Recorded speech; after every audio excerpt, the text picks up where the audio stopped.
నమస్కారం అండి. నా పేరు డాక్టర్ అర్జున్ రాజ్ కుమార్. నేను ఒక paediatrician and neurotologist TX hospital Banjara హిల్స్లో యాజ్ అ కన్సల్టెంట్గా పనిచేస్తున్నాను. సో మమ్స్ అంటే ఏంటిది, దాని గురించి ఈరోజు మనం తెలుసుకుందాము. జాగ్రత్తలు ఏంటివి, ప్రివెన్షన్ ఎట్లాగా అంటే బై వ్యాక్సినేషన్. ఎంఎంఆర్ అనే వ్యాక్సినేషన్ తీసుకున్న పిల్లల్లో ఇప్పటివరకు మేము ఆ ఇన్ఫెక్షన్ చూడలేదు. సో వ్యాక్సినేషన్ పరంగా వచ్చే వరకు ఇప్పటివరకు మేము చూసిన పిల్లల్లో మ్యాక్సిమం వీళ్ళల్లో మమ్స్ అనే వ్యాక్సినేషన్ అవ్వలేదండి. సో అది బహుశా కారణం ఉండొచ్చు. ఇంకొకటి, గవర్నమెంట్ వ్యాక్సినేషన్ తీసుకున్న పిల్లల్లో కొంతమందికి కోవిడ్ టైంలో కానీ ఆ పోస్ట్ కోవిడ్ టైంలో కొంతమంది వ్యాక్సిన్స్ మిస్ చేశారు. అంటే అప్పుడు లాక్డౌన్ ఉండింది, ఇలాంటి చాలా కారణాలు చెప్పారు పేరెంట్స్.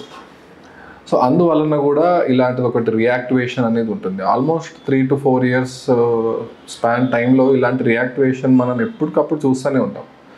మమ్స్ అవుట్ బ్రేక్ వచ్చిన చాలా రోజుల తర్వాత, బట్ ఇదే కారణం అని అనుకుంటున్నాం. మమ్స్ వ్యాక్సిన్ తీసుకున్న పిల్లల్లో ఇప్పటివరకు అయితే మేము అవుట్ బ్రేక్ చూడలేదు.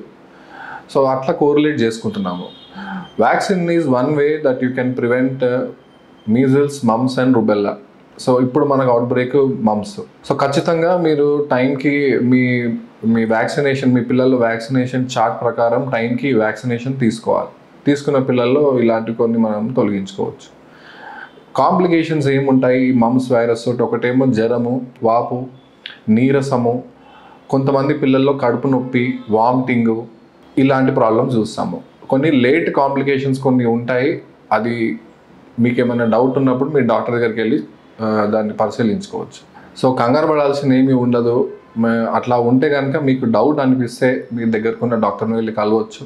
ఒకవేళ మీకు వ్యాక్సినేషన్స్ అది అవ్వకపోతే ఈ టైంలో వ్యాక్సినేషన్ చేయించుకోండి. దాంతో లాభం ఉంటుంది. న్యూట్రిషను, ఇంకా మీకు ఒకవేళ ఇన్ఫెక్షన్ అనిపిస్తే పర్సనల్గా ఐసోలేషన్, ఇంత సరిపోతుంది. Thank you.